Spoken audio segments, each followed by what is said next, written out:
Tämä on Ilmastokriisissä podcast. Mä oon Ami. Ja mä oon Mari. Tässä podcastissa me puhutaan siitä, kuinka ilmastokriisi näkyy arjen ja yhteiskunnan eri osa-alueilla ja millaisia ratkaisuja meidän tulisi tehdä.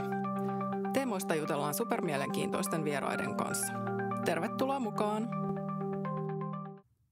Kuntavaalit ovat takana ja uudet valtuutetut astuvat tehtäviinsä. Mutta mitä kunnissa oikeastaan tehdään ilmastokriisin torjumiseksi? Tässä jaksossa me keskustellaan siitä, millaisia konkreettisia ilmastotoimia kunnissa on jo toteutettu ja mitä seuraavaksi on luvassa. Keskusteluun liittyvät helsinkiläinen Vasemmistoliiton kaupunginvaltuutettu ja kansanedustaja Mai Kivelä sekä kouvolalainen SDP:n kaupunginvaltuutettu ja päiväkodin johtaja Sanna Jakseen. Tervetuloa. Kiitos paljon. Otetaan ihan alkuun yhteinen kysymys kaikille. Mikä on teille rakkain luontokohde teidän omassa kotikaupungissanne? No kouvolalaisen varmasti kuuluisi vastata, että repovesi. Ja tottahan minä siitäkin pidän ja sitä etenkin suosittelen, mutta henkilökohtaisesti kuitenkin Kymijoen rannat kaikkinensa kotona ja mökillä sekä mun kotikyläni Inkeroisten paikallisen kyläyhdistyksen kunnostama tämmöinen vanha Korjärven uimala-alue ympäristöineen. Se on tosi ihanaa. Siellä tulee paljon vietettyä aikaa etenkin kesäisin. Joo, no Helsingissä mun mielestä Helsingin saaristo on aivan ainutlaatuisen upea, mutta mä haluan kuitenkin sanoa mun oman lähimetsän, koska siellä vietän paljon aikaa, joka on siis toi Viikin vanhan kaupunginlahden luonnonsuojelualue, joka on myös toki merellinen kohde, koska on siinä meren rannalla. Mutta se on upea luontokohde, johon kannattaa tulla kauempaakin. Mun lemppari on toi Kallahdenniemi. Siellä on upeata luontoa, myös luonnonsuojelualue ja sitten erityisesti mä tykkään siitä reitistä pyöräillä sinne, kun ne korkeat männyt reunustaa sitä tietä molemmin puolin, niin se on aina upea fiilis pyöräillä siitä. Mä taas itse sanon paikan, joka on tosi lähellä tätä, mitä Mai sanoi, eli mä tykkään tosi paljon tuosta Lammassaaresta ja Kuusiluodosta, joka on samalla alueella ja sinne menee pitkospuut. Sinne on tosi kiva kävellä ja siellä Kuusiluodossa on joka kesä lampaita, jota voi mennä silittelemään sinne. Ja sitten mun täytyy kyllä sanoa, että tykkään tosi paljon myös meidän Helsingin keskuspuistosta, että kesällä on esimerkiksi tosi makeata pyöräillä keskuspuiston läpi vaikkapa keskustaa ja mennä kahville johonkin. Mikä sai teidät lähtemään mukaan kunnallispolitiikkaan ja mitkä asiat on teille erityisen tärkeitä, eli mitä esimerkiksi tällä valtuustokaudella itse haluatte edistää? Joo, no mä oon oikeastaan siis ympäristöaktivistitaustainen ihminen ja ennen politiikkaa olin pitkään mukana järjestötoiminnassa ja töissä ympäristöjärjestössä 7 vuotta ja näin, että tämä on mulle tavallaan niin kuin elämäntehtävä ja koko niin kuin, lapsesta asti oikeastaan on ollut tosi vahvasti kiinnostunut ympäristöasioista, eli se on myös se syy, miksi olen sitten päätynyt politiikkaan alun perin ja haluan siis olla vaikuttamassa siihen, että ilmastotyö etenee ja luontotyö myös. Ja jos nyt puhutaan kaupunkipolitiikan tasosta, niin erityisesti mulle on ollut rakkaita kysymyksiä Helsingin luonnonsuojelu, metsäpolitiikka ja sitten nyt viime kaudella ja tällä tulevalla kaudella myös on tuolla Helsingin Helenin eli Helsingin energiayhtiön hallituksessa, koska alun perin syy on ollut se, että se on ollut meidän isoin päästölähde ja on halunnut mennä tekemään tätä niin kuin energiasiirtymää konkreettisesti sinne ja se on ollut kyllä todella mielenkiintoinen luottamustoimipaikka olla siellä energiayhtiön hallituksessa, koska se on hyvin erityylistä kuin sitten taas nämä poliittiset niin kuin muut luottamustoimet. Eli nyt mä oon keskittynyt erityisesti tähän energiapolitiikkaan, joka sitten on osa meidän ilmastotyötä tietenkin. Niin nämä on tärkeitä kysymyksiä ja koska olen myös eläinoikeusihminen, niin kasvissyönnin edistäminen ja muutenkin eläinten oikeuksien edistäminen on mulle tosi tärkeä sellainen henkilökohtainen missio myös politiikassa. No myös minua kuntapolitiikassa kiehtoo nimenomaan ne mahdollisuudet vaikuttaa oman asuinkunnan asioihin ja mulla on sitten jo ammattini ja koulutukseni puolestaan niin lasten ja perheiden asiat on niitä sydämen asioita. Ja nyt sitten näissä itseäni lähellä olevissa teemoissa pääsen uutena kasvatus- ja opetuslautakunnan puheenjohtajana olemaan mukana vielä entistäkin tiivimmin. Miten te näette teidän oman kaupungin aseman ja vastuun ilmastokriisin ratkaisemisessa?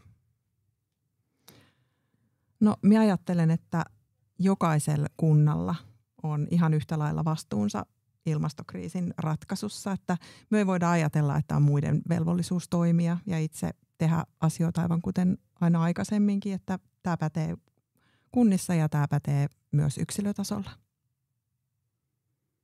Joo, totta kai siis Helsingin pitää hoitaa oma ilmastotyönsä eli omat päästönsä ja huolehtia omasta luonnostaan, että sitä on vähän hankala kenenkään muun tehdä.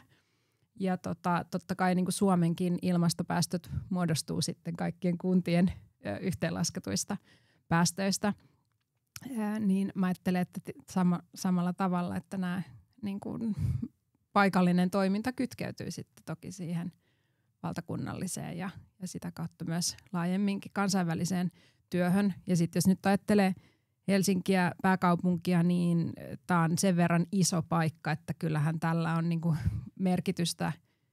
Ihan voidaan katsoa vaikka, että kun Helsingissä on tehty jotain päätöksiä vaikka päästöjen vähentämisestä, niin ne on vaikuttanut niinku prosenttitasolla koko Suomen päästöihin. Et kyse on niin merkittävistä päätöksistä. Ja sitten myös, koska kaupungit tekee paljon kansainvälistä yhteistyötä, niin me ei tavallaan olla lukittauduttu vaan siihen kansalliseen päätöksentekoon. Eli että jos vaikka kokee, että hallitus ei ole tarpeeksi aktiivinen ympäristötyössä, niin meidän ei tarvitse ajatella, että okei, nyt mitään ei voi tehdä, vaan totta kai työtä voidaan jatkaa kuntatasolla ja sitten myös kansainvälistä työtä voidaan jatkaa myös ohi valtiovallan tavallaan, koska ainakin Helsingissä mun mielestä kansainvälinen työ myös näkyy tosi vahvasti, että meillä on kaupunkien ilmastoverkostoja, jossa sitten myös niin kuin ajetaan niitä ratkaisuja yli rajojen. Mulle tuli tuosta mieleen, kun sanoit, että vaikuttaa luonnollisesti koko Suomen päästöihin, niin en muista lukua, mutta sillä oli yllättävän iso vaikutus, kun Helen lopetti täällä Helsingissä kivihiilen polttamisen, niin se vaikutus tavallaan, mikä oli koko Suomen laskeviin päästöihin, niin se oli yllättävänkin iso. Joo, se oli niin, että aina meillä viime kaudella suljettiin tosiaan nämä molemmat kivihiilivoimalat, Hanasaaren ja Salmisaaren voimalat, joista molemmat oli noin 2% koko Suomen päästöistä. Eli tuntui kyllä todella merkitykselliseltä olla tekemässä niitä päätöksiä.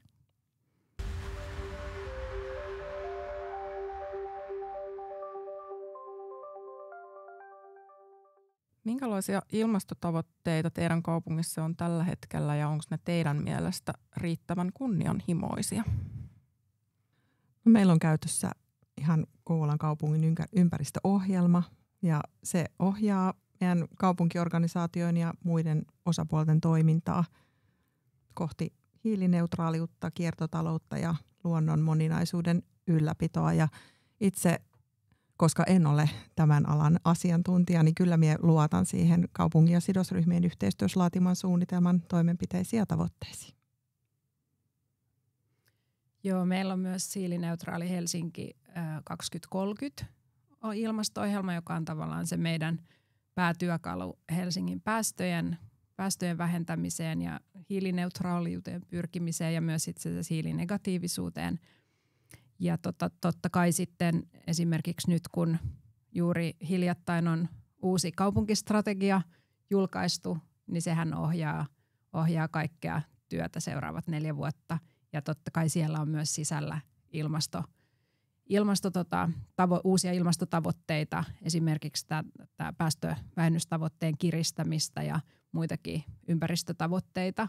Et mä sanoisin, että Helsingissä on kyllä hyvin tavallaan kattavasti asetettu niin kuin tavoitteet, että mitä kohti pyritään.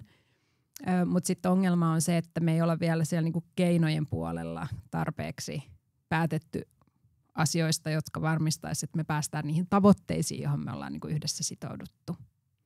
Ja mä meinasin just kysyä, että onko jotain yksittäisiä keinoja, mitä voisi tavallaan nostaa, että millä pyritään niihin hiilineutraalisuustavoitteisiin.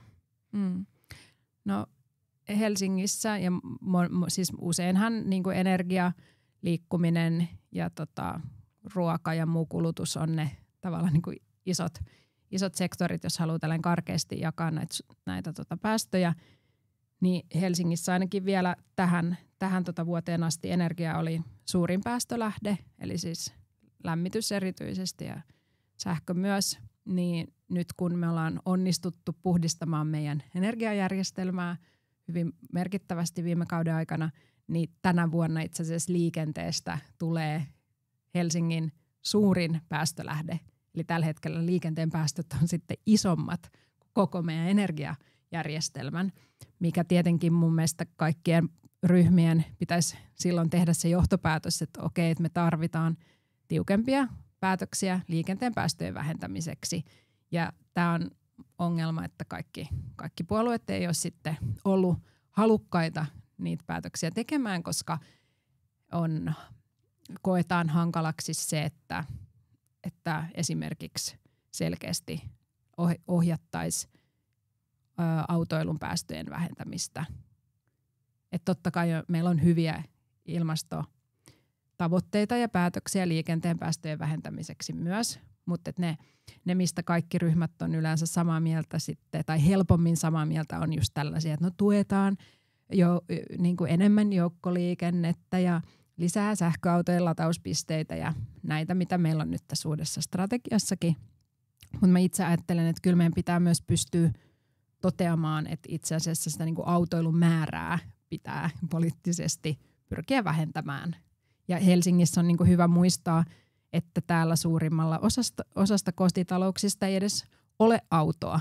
Että tämä on niin kuin hyvin erityyppinen tilanne kuin sit monessa muussa kunnassa Suomessa. Että täällä aidosti niin kuin autoilu ei ole pakko, eikä ole tavallaan niin kuin kyse ei ole sosiaalisesta oikeudenmukaisuudesta, vaikka sen suhteen, että pääseekö ihminen liikkumaan, koska täällä aidosti niin kuin suurin osa matkoista tekee hyvätuloiset ihmiset, eikä oikeastaan ne, jotka sitten on pienituloisimpia.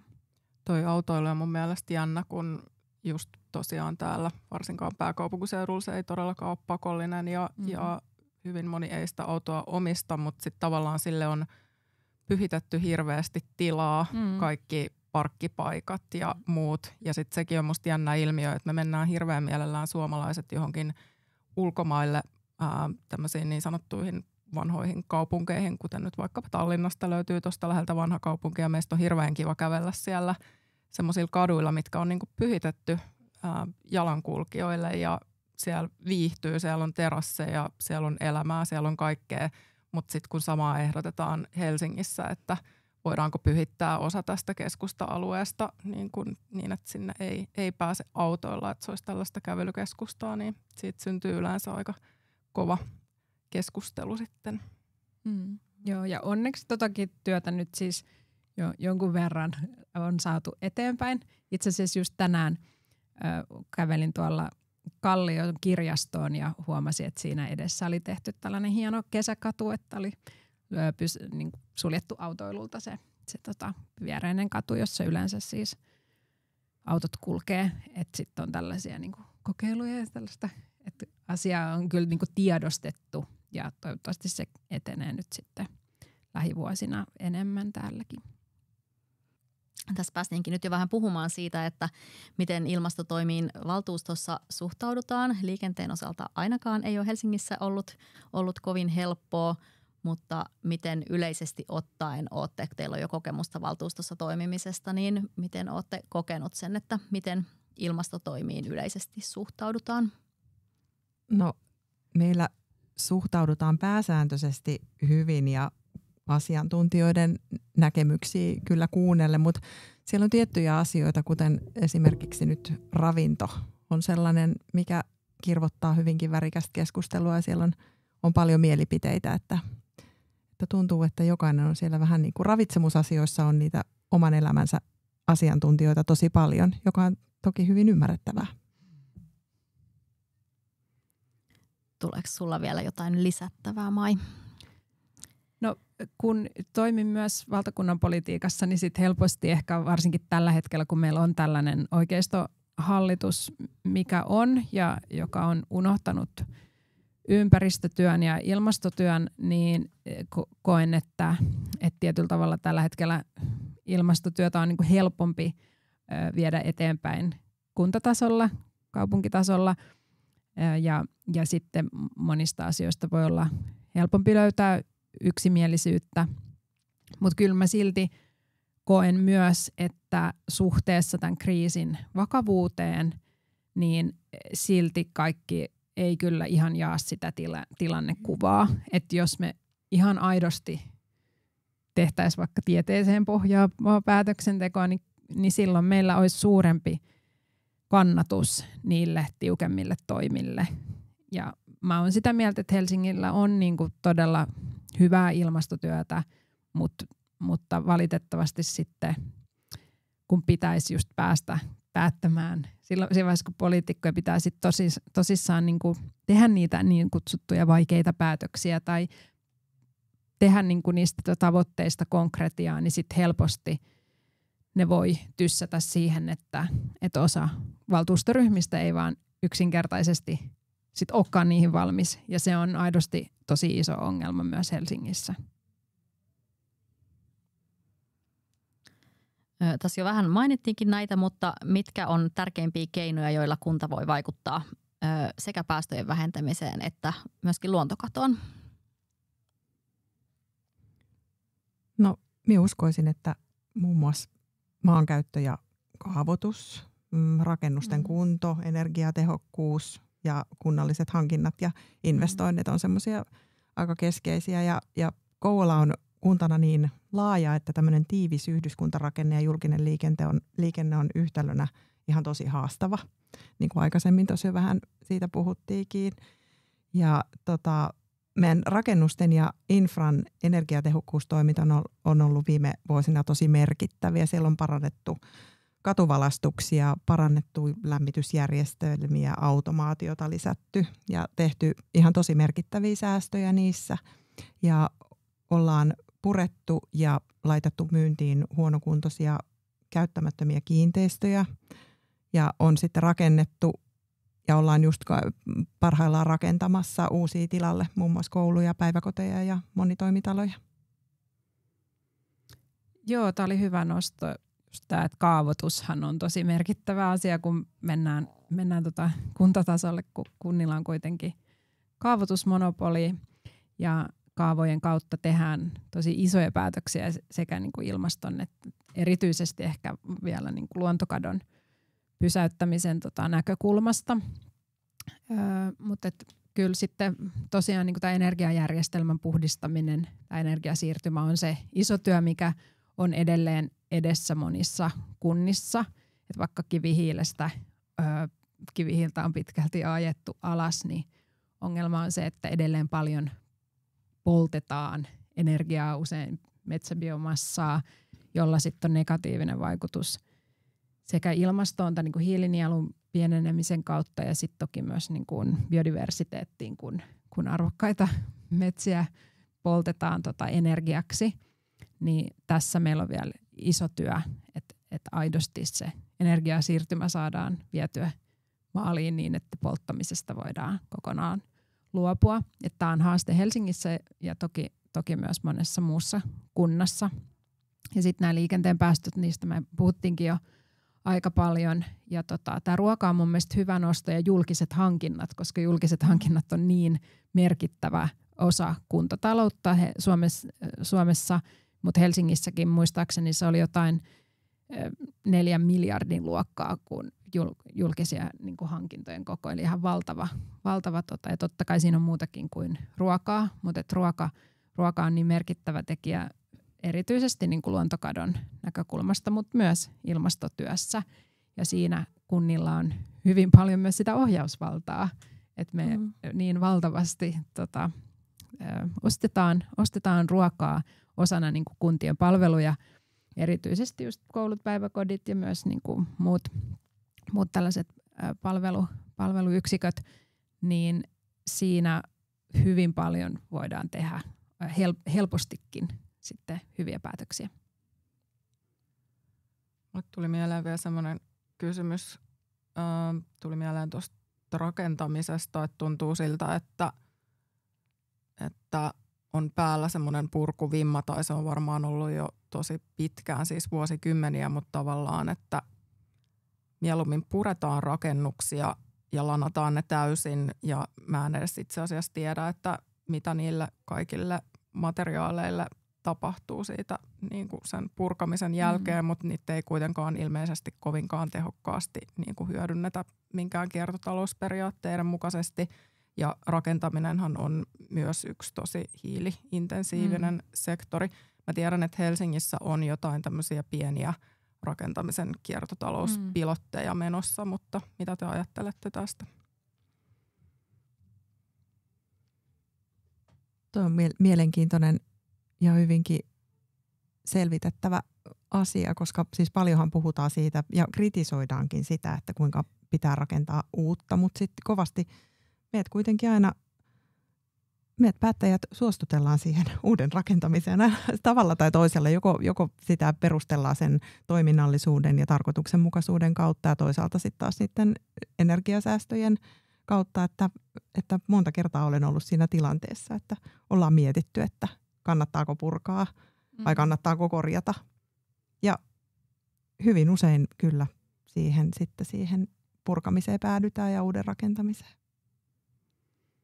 Joo, mun mielestä tämä on sellainen ongelma, mitä myös ollaan tunnistettu ja paljon esimerkiksi Helsingin vasemmisto on tätä pitkään jo ajanut, että rakentamisen päästöihin puututtaisiin enemmän ja kiertotalousajattelua vietäisi rakennussektorilla niin kuin systemaattisesti eteenpäin esimerkiksi niin, että Helsinki vaatisi sitä niin kuin, tavallaan se jäisi tavallaan vapaaehtoisuuden varaan. Ja nyt pieni hyppy tuonne valtakunnan politiikkaan, mutta viime kaudellahan rakentamislakia kun uudistettiin, niin me nimenomaan haluttiin niin kuin tarttua tähän ongelmaan ja rakentamislain kautta ohjata siihen, että purkamista vältettäisiin ja siellä pitäisi olla niin kuin tavallaan vahvemmat perusteet. No nyt tämä Orpon hallitus heti otti tämän rakentamislain uudelleen. He puhuvat rakentamislain korjaussarjasta, mutta käytännössä se siis tarkoittaa sitä, että tämän ihan uuden lain niitä nimenomaan ilmastovelvoitteita ja muita sieltä sitten niin kuin karsitaan ja siinä yhteydessä myös tätä niin kuin purkamisen välttämistä tai sen tavallaan niin kuin niitä ehtoja myös otettiin sieltä pois, koska he oikeastaan sanoi, että se on normin purkua ja me taas sanotaan, että hei, että meillä on tällainen iso sektori, jossa totta kai myös pitää tehdä ympäristötyötä ja meillä on myös niin kuin fiksuja alan ihmisiä, jotka toivoo, että meillä olisi vahvempaa ympäristöohjausta rakentamisalalla, mutta joka tapauksessa pieni tällainen sivupolku, että tämä on kyllä tunnistettu asia, mutta valitettavasti tässäkin sitten niin kun meillä on oikeisto, vasemmisto ja niin kun puolueiden näkemyseroja siitä, että kuinka paljon pitäisi poliittisesti ohjata sitä, että ei turhaan pureta. Toi oli tosi tärkeä ja kiinnostava nosto kyllä sieltä rakentamislaista. Ei ollut mun tiedossa ainakaan tämä. Joo, nämä on sellaisia, että helposti sitten ei välttämättä ole niin mediaseksikkäitä tai miten se nyt sanoisi, että voi olla tosi kiinnostavia tällaisia niin kuin poliittisia taisteluita, mutta sitten ne ei välttämättä nouse isoiksi yhteiskunnallisiksi kysymyksiksi, koska ne helposti sitten joko ei kuulosta tarpeeksi kiinnostavilta, mutta itse on siellä ympäristövaliokunnassa, joka käsittelee siis asumisen ja rakentamisen kokonaisuuden, niin siellä tätä on käsitelty hyvin paljon. Miten teidän mielestä ilmastotoimet ja säästöpaineet voidaan sovittaa yhteen? Mun mielestä on asia, joka on vain yksinkertaisesti hoidettava, että ne on vain yksinkertaisesti sovitettava. Ja niin, että päätöksiä tehtäisiin aina pidettäisiin asiantuntijat siinä keskustelussa mukana ja heitä kuunneltaisiin ja kuultaisiin ja että ilmastonäkökulmat pidettäisiin ihan tietoisesti esille ihan kaikessa päätöksenteossa. Joo, no ihan ensiksi voi argumentoida, että kuinka kalliiksi sitten tulee tämän työn laiminlyönti, mikä on jokseenkin selvää. Ja sitten toki Helsingin näkökulmasta myös voi sanoa, että meillähän ei sinänsä ole säästöpaineita samalla tavalla kuin muilla kunnilla, kun olemme ylijäämää vuosittain tekevä kaupunki. Totta kai meilläkin on paljon tarpeita ja sillä tavalla niin kuin, tavallaan, että sille ylijäämällekin on käyttöä, että se investoidaan ja näin poispäin. Mutta et ei voi käyttää sellaista argumenttia, että no meillä ei ole nyt varaa ilmastotyöhön Helsingissä, koska on niin vaikeaa taloudellisesti, kun se ei pidä paikkaansa.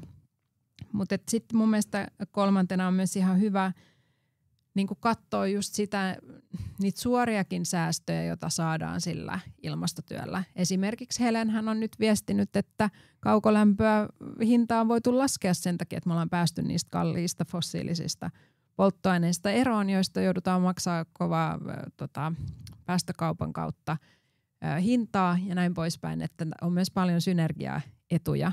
Toinen on se, että vaikka tämä kasvisruoan lisääminen näissä hankinnoissa voi tuoda säästöjä. Tästä on hyvin tuoreita tutkimuksia, että tällaisia argumentteja totta kai kannattaa käyttää sitten kuntapolitiikassa, varsinkin jos on siellä itse toimimassa ja haluaa viedä näitä asioita eteenpäin, niin sitten niin kuin käyttää sitä tietoa, että miten sillä ympäristötyöllä voidaan myös saada kuntatalouteen lisää liikkumavaraa. Kolmas esimerkki on esimerkiksi tämä kiertotalous.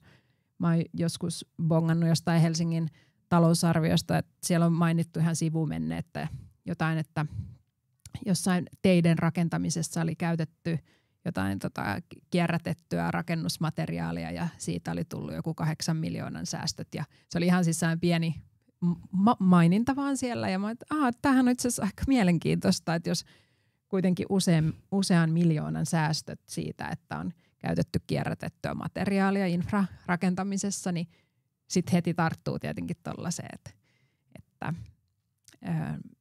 nämä voi myös olla samaan suuntaan meneviä tavoitteita. Mutta totta kai jotkut asiat tulevat maksamaan, koska muutos on yleensä sellainen, mihin sitten tarvitsee, ainakin nyt jos katsoo vaikka energiapuolta, niin totta kai se tarkoittaa myös, että niihin investointeihin pitää käyttää rahaa, kun me rakennetaan tavallaan uutta energiajärjestelmää. Mutta sitten pitkällä tähtäimellä se myös tulee kannattavaksi. Tai on totta kai kannattavaa. Ruoka tuli tuossa mainittua jo muutamankin otteeseen, mutta pureudutaan siihen vielä vähän enemmän. Suomessa tosiaan tarjotaan julkisin varoin päivittäin yli 1 miljoona annosta, joten ei todellakaan ole yhdentekevää, että millaista ruokaa julkisella puolella tarjoillaan. Kouvolassa tehtiin päätös puolittaa eläinperäisten tuotteiden käyttö kaupungin ruokatarjoiluissa. Ja Kouvola on itse asiassa ensimmäinen kaupunki, jossa Greenpeacein, Animalian ja Luontoliiton niin kutsuttu Puolet parempaa -kampanja meni läpi. Miten tämä päätös syntyi ja millaista keskustelua tämä SDP:n tekemä aloite herätti? Tämä päätöshän syntyi hyvin täpärästi, 1 äänen erolla. Ja se tuli kaupunginhallituksesta valtuustoon sillä lisäyksellä, että tämä ei saa aiheuttaa lisäkustannuksia tai sit ristiriitoja toisaalta kaupungin maatalouteen liittyvälle edunvalvonnalle. Ja keskustelu oli hyvin vilkasta ja värikästä, niin kuin ruoka- ja ravintoasioissa usein on. Siellä oli huolta hävikistä, oli huolta lasten ja nuorten ravitsemuksesta. Paljon vedottiin siihen, että lapset ja nuoret ei halua syödä kasvisruokaa ja että kasvaville nuorille tulee tarjota kunnon tukevaa evästä. Että koettiin, että kasvisruoka ei sitten välttämättä tätä olisi. Me on ihmetellyt kovasti sitä, että nämä samat ihmiset, jotka vaatii kovaa ääneen esimerkiksi ankarampaa kuria ja kurinpito toimii vaikkapa kouluihin, niin vastustaa tosi antaumuksella kaikkia lasten ruoka- ja ravintotottumuksia puuttumista. Et se on mun mielestä se on vähän hassua. Joo, kiinnostavaa kuulla tuosta. Kerrotko vielä sitten siitä, että miten sitä aloitetta käytännössä nyt sitten lähdetään edistämään? No sitä lähdettiin jo edistämään tuossa keväällä. Ruokapalveluissa toteutettiin tämmöinen kokeilu, että perusopetuksessa ja lukiossa lisättiin kasvisruokavaihtoehtoja jokaiselle päivälle ihan siihen päivittäiseen ruokailuun ja uudistettiin reseptiikkaa aika merkittävästi ja sitten oppilaita osallistettiin siihen ruokasuunnitteluun. Valitettavasti vielä toistaiseksi ei ole julkaistu tarkempaa tietoa tästä kokeilusta, mutta se mitä olen kuullut, niin on ollut ihan positiivista. Jäädään mielenkiinnolla odottamaan. Kuten me mainittiin meidän Vihreä tulevaisuus -lautasella jaksossa, niin New Yorkin julkisissa sairaaloissa on vuodesta 2022 asti tarjottu vegaanista ruokaa. Ja potilaista puolet on valinnut sen vegaanisen vaihtoehdon ja heistä 90% on ollut tyytyväisiä omaan valintaansa. Tarjottujen aterioiden päästöt tippuu tämän muutoksen ansiosta 36% ja kasvipohjaiset annokset oli keskimäärin noin 60 senttiä halvempia sekaruokaan verrattuna. Eli juuri niitä säästöjä tästä itse asiassa sitten saatiin. Miltä tämä tilanne näyttää Helsingissä tällä hetkellä? Mä muistan sen takavuosien, mä muistan minä vuonna se käytiin se yksi kasvisruokakeskustelu taannoin Helsingissä ja siitä löytyy vieläkin aika surullisia klippejä, jos menee googlettamaan ja etsimään somesta. Mä muistan yksi mun mielestä, tai mulle jäi mieleen yksi vasta-argumentti, joka oli se, että todellisuudessa tästä ei tule syntymään päästövähennyksiä, koska nämä lapset, jotka pakotetaan syömään sitä kasvisruokaa, niin heillä menee vatsa siitä niin sekaisin, että kotona vanhemmat joutuvat pitämään kesät, talvet ikkunoita auki, jolloin se energia karkaa sitten niin kuin ulos ikkunoista, joten tosiaan mitään päästövähennyksiä ei synny. Tämä oli semmoinen itselleni tästä taannoisesta keskustelusta mieleen jäänyt argumentti, mutta missä me ollaan menossa tällä hetkellä? Joo, no toi onkin ihan hyvä, kun monestihan ympäristötyötä tekevien ihmisten pitää olla hyvin sitoutuneita sellaiseen niin kuin pitkän matkan juoksuun. Tämä on hyvin pitkäjänteistä työtä, mutta sitten on aina hyvä välillä niin kuin katsoa vähän taaksepäin ja sitten voi todeta, että no hei, itse asiassa ollaanhan tässä jo aika paljon mentykin eteenpäin ja hyvää kehitystä on tapahtunut ja ehkä tästä niin kuin vaikka kasvissyönnin valtavirtaistaminen on yksi esimerkki, koska Helsingissä tosiaan tämä ensimmäinen kasvisruokakeskustelu oli tällainen legendaarinen sen takia, että siitä tuli vähän tällainen vitsi, koska siellä oli niin korkealentoisia näkemyksiä. Ja sitten mä muistan, kun tämä toinen kasvisruokakeskustelu käytiin tässä, olikohan se viime tai toisessa kaudella, mutta joka tapauksessa se oli niin kuin todella paljon järkevämpiä. Siellä sitten niin kuin valtuuston enemmistö oli sitä mieltä, että joo, että itse asiassa osana meidän ilmastotyötä me halutaan lisätä kasvisruokaa. Ja tämä puolituspäätös tehtiin ja siinä just oleellista oli se, että koska se nähtiin niin kuin välttämättömäksi osana meidän, että jos me ollaan kerta sitouduttu just tähän ilmastotavoitteeseen, niin sitten kyllä niin kuin ruokahankintojen puolella pitää myös tehdä jotain. Ja se oli niin kuin selkeä sellainen edistysaskel. Meillä itse asiassa oli siinä vuositavoitteessa niin kuin puolittamisen, niin kuin, että milloin siihen ollaan päästy, niin tämä 25, mutta se ei ole toteutunut. Ja mä oon itse kanssa jättänyt nyt tämän puolet parempaa aloitteen tässä kevään aikana. Sitä ei ole vielä käsitelty, mutta tarkoitus olisi, että se totta kai tulee sitten Helsingin valtuuston käsittelyyn, niin sitä kautta saa sitten sen tuoreen datan kanssa tai niin kuin tilastot siitä, että missä mennään tällä hetkellä. Ja onneksi olkoon muuten vielä teille tosi hienoa, että olitte siinä kampanjassa ensimmäisiä ja että Kiitos. Se kuitenkin meni läpi. Ja mun mielestä tämä yhden äänen erolla on hyvä esimerkki siitä, että sillä on niin kuin oikeasti välillä tosi paljon merkitystä, että minkälaisia ihmisiä on äänestetty sinne valtuustoon, koska sitten enemmistö kuitenkin päättää, niin ne voimasuhteet, jotka on vaaleissa syntyneet, niin ne vaikuttaa sitten jokaisessa päätöksessä. Niin tämä oli mun mielestä hieno niin kuin konkreettinen esimerkki jälleen kerran siitä, että jokaisella yksittäisellä ihmisellä on merkitystä sit niissä päätöksissä. Mutta Helsingissä tosiaan, niin kyllä mun mielestä edelleen, mä just katoin kun teen sitä aloitetta, että on ihan tänä vuonna julkaistu tällainen selvitys, jonka mukaan Helsinki voisi säästää vuosittain yli 3 miljoonaa, mikäli just korvattaisiin niinku puolet lihasta kasviproteiineilla. Eli nämä on jälleen niinku mun mielestä merkittäviä summia ja hyvä esimerkki siitä, että edelleen tätä työtä pitäisi tehdä. Toki niinku itselleni eläinten oikeudet on tärkeä syy ja sitten ilmasto- ja ympäristösyyt on, mutta se ei haittaa, että me voidaan myös käyttää näitä taloudellisia argumentteja siihen päälle.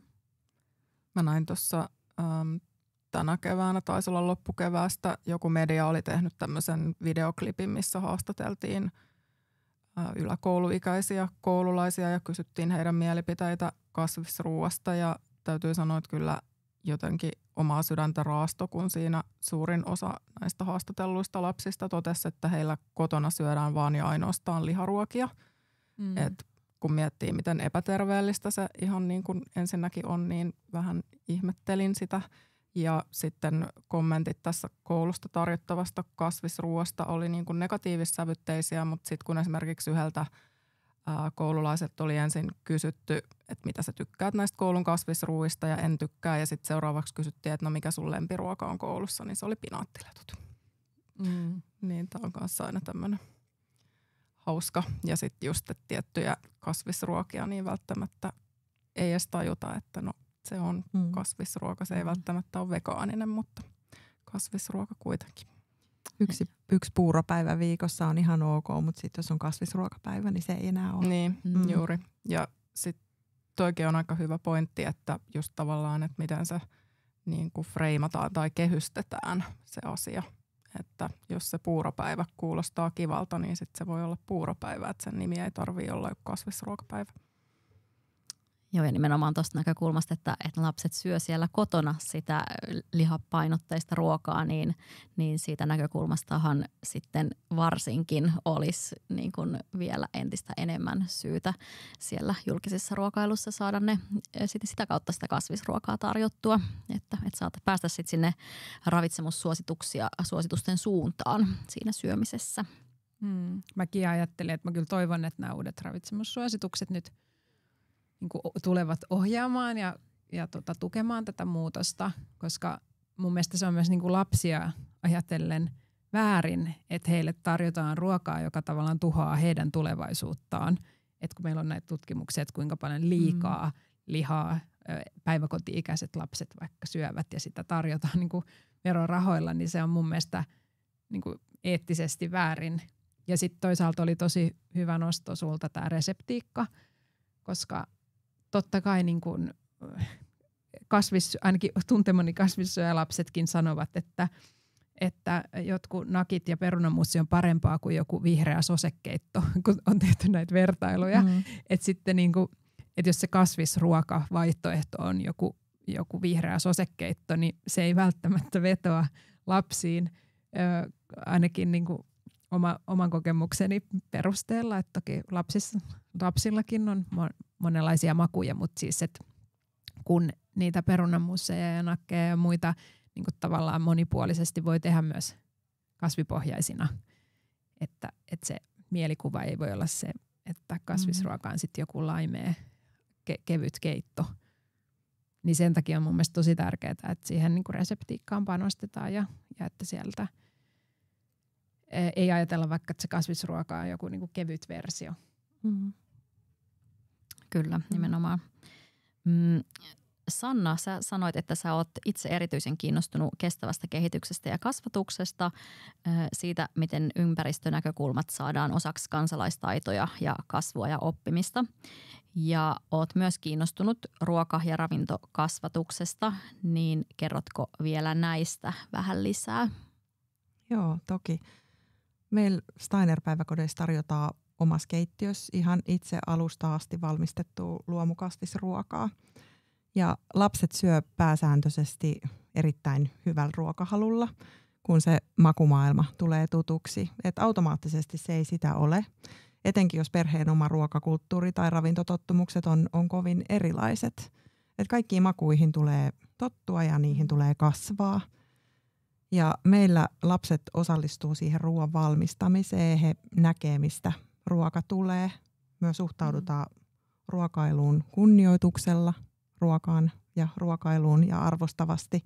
Ja sama pätee oikeastaan myös leluihin ja kaikkiin tavaroihin, mitä meillä on siellä varhaiskasvatuksessa. Että meillä huolehditaan yhdessä siitä ympäristöstä ja kohdellaan meidän ympäristöä kauniisti.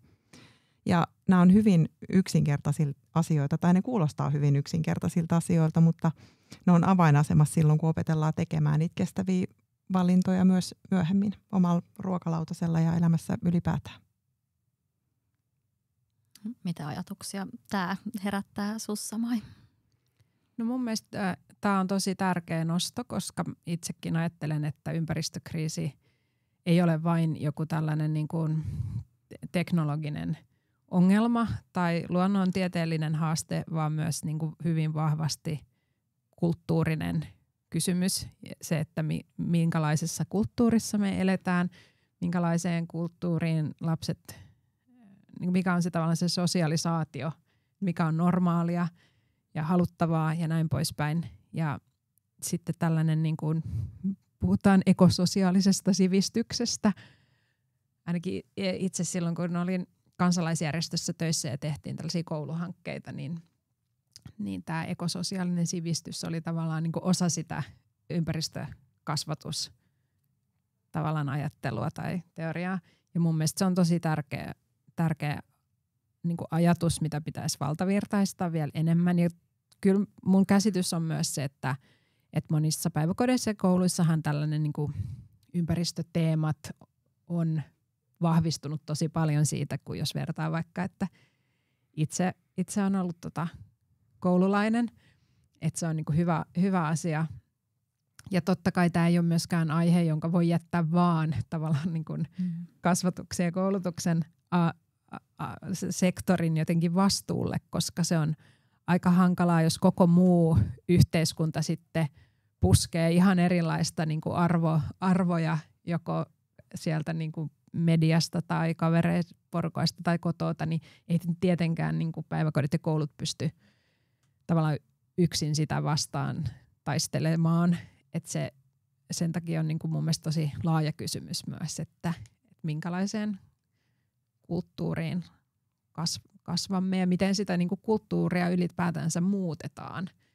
Että on tosi mielenkiintoinen kysymys, mutta varmaan niin kuin poliitikoilla on siinä myös osansa, koska kyllähän ne rakenteet sit myös luo niitä normeja ja sit aika paljon kulttuuri myös syntyy siitä, että kun me ollaan laumaeläimiä, niin se mitä pidetään niin kuin normaalina, niin sitä suuri osa ihmisistä sit kokee luontevaksi tehdä, vaikka sit monesti ajatellaan, että me tehdään hirveän yksilöllisiä valintoja, niin ei me mun mielestä sit kuitenkaan tehdä.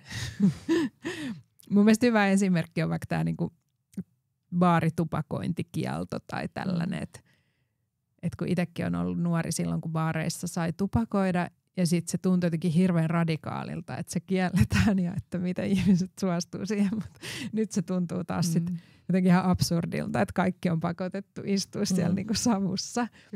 Että tällaista muutosta niinku pystytään kyllä sitten kuitenkin tekemään ja se niinku ajatus normaalista meidän päässä voi muuttua tosi nopeastikin. Otetaan tähän loppuun vielä semmoinen kysymys. Jos te saisitte päättää yhden ilmastoteon, joka toteutettaisiin huomenna jokaisessa Suomen kunnassa, niin mikä se olisi? No, mulla olisi nyt tällainen ihan pieni, hyvin konkreettinen teko, että iltapäivän kahvitauoilla olisi tarjolla vain kauramaitoa. Hienoa. Joo, mä ajattelin jotenkin eka silleen niin kuin päästöjen kokoluokkaa ja sitten tätä, että nimenomaan tässä energiatuotannossa pitäisi päästä polttamisesta eroon, mutta totta kai se on asia, jota ei myöskään voi tehdä vaan niin, että sammutetaan kaikki kattilat ennen kuin se järjestelmä, tavallaan vaihtoehtoinen järjestelmä on rakennettu. Niin mä kanssa ajattelin, että mä haluaisin sanoa, että lopetetaan eläinkunnan tuotteiden käyttäminen. Että se olisi helpompi, totta kai sekin vaatii tietynlaisen siirtymän, mutta helpommin ehkä, tai nopeammin vielä toteutettavissa olisi, jos olisi halua siihen. Kiitos. Tämä on ollut tosi avartava keskustelu ja me ollaan valaistuneempia siitä, että mitä Suomen kunnissa tai ainakin 2 kunnassa tällä hetkellä tehdään ja toivottavasti kuulijat sai tästä myös uusia oivalluksia. Kiitos, että olitte mukana. Kiitos paljon. Kiitos. Kiitos, että kuuntelet Ilmastokriisissä podcastia. Jos tykkäsit, niin jaa podcast myös sosiaalisessa mediassa ja vinkkaa siitä kavereille.